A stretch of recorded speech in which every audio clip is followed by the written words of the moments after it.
உங்கள் தந்தி1 தொலைக்காட்சியில் தினமும் ஒரு சர்ப்ரைஸ் மாலை 6 முதல் 7 மணி வரை காணத் தவறாதீர்கள்.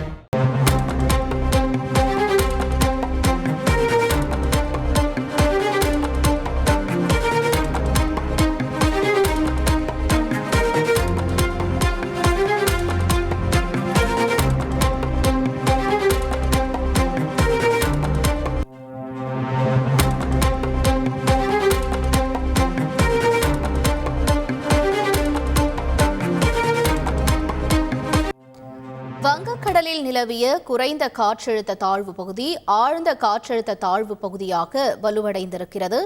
அடுத்த 24 மணி நேரத்தில் ஆழ்ந்த காற்றழுத்த தாழ்வு பகுதி காற்றழுத்த தாழ்வு மண்டலமாக வலுப்பெற வாய்ப்பு இருப்பதாக இந்திய வானிலை ஆய்வு மையம் தெரிவித்திருக்கிறது.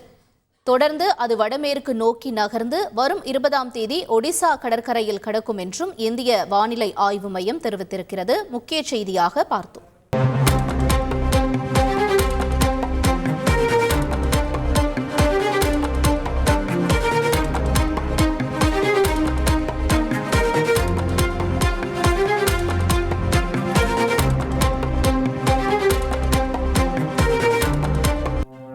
உங்கள் தந்தி1 தொலைக்காட்சியில் தினமும் ஒரு சர்ப்ரைஸ் மாலை 6 முதல் 7 மணி வரை காணத் தவறாதீர்கள்.